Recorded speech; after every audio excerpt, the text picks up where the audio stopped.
Alright, today I want to be making another bowl on the faceplate.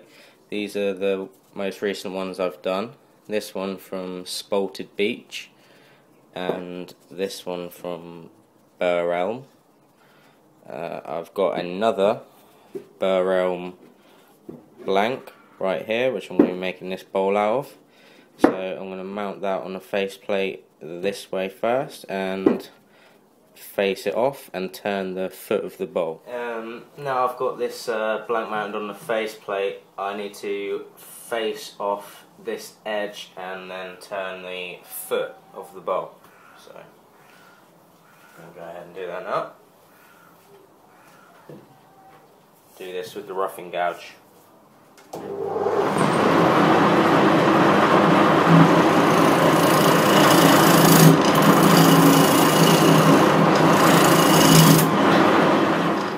And with the parting tool, I'm just turning down the foot of the bowl.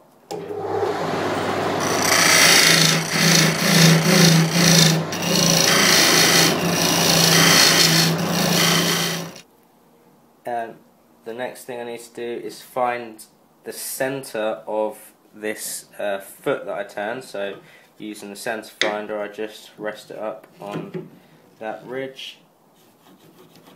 Mark, turn the bowl, make a mark. So now I've got centre of the foot. I think it's going to be easier to shape the outside of the bowl now, and then when I flip it round and mount it on the lathe with the faceplate up to the foot, I'll probably have to true it back up a little bit, but that shouldn't be too much of a problem. So now I'm going to take my bowl gouge and turn the bowl down to the outside shape that I want it.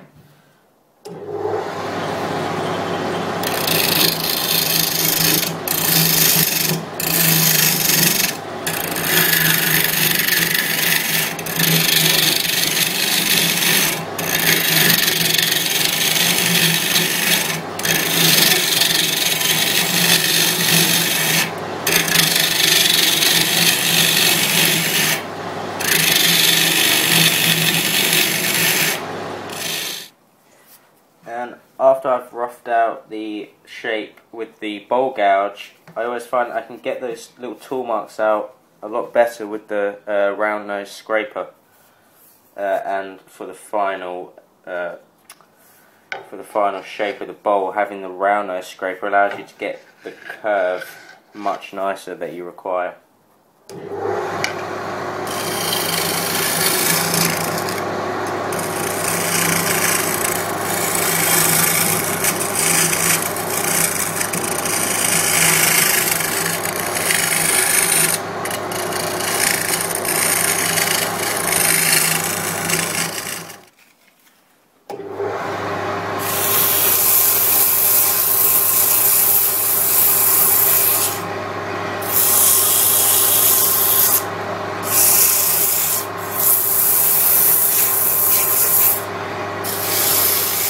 And after I sanded the outside of the bowl, I flipped it over and mounted it this way on the faceplate with reference to that centre that I marked before. And off camera I just took the bowl gouge, and if I turn the light on, took the bowl gouge and roughly hollowed out the bowl. I've got it to the depth and contour that I want it, and now it's just a case of going back and forth and removing all the tool marks and maybe reducing the wall thickness just a little bit. So I want to go ahead and do that now. And to get rid of those tool marks and to really just smooth out the bowl, again I like to use the round nose scraper and make slow, gentle passes.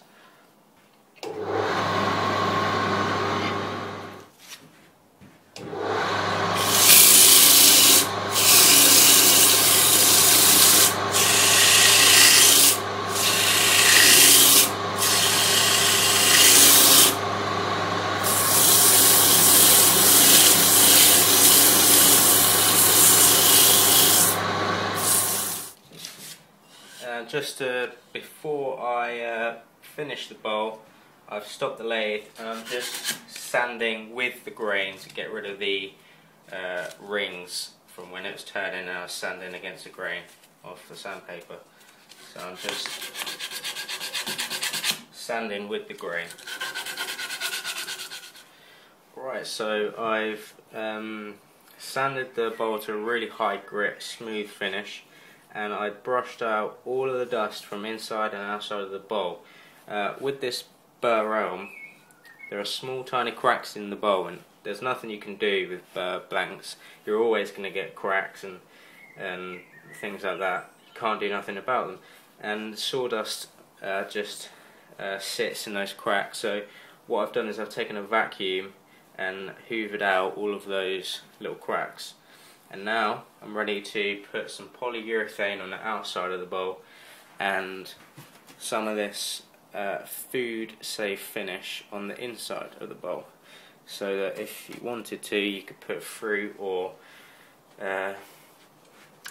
just any food that you wanted to eat out of the bowl and it'd be safe to do so.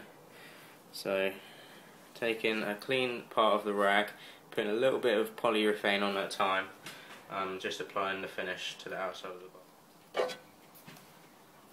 Now I'm just applying the food safe finish to the inside of the bowl.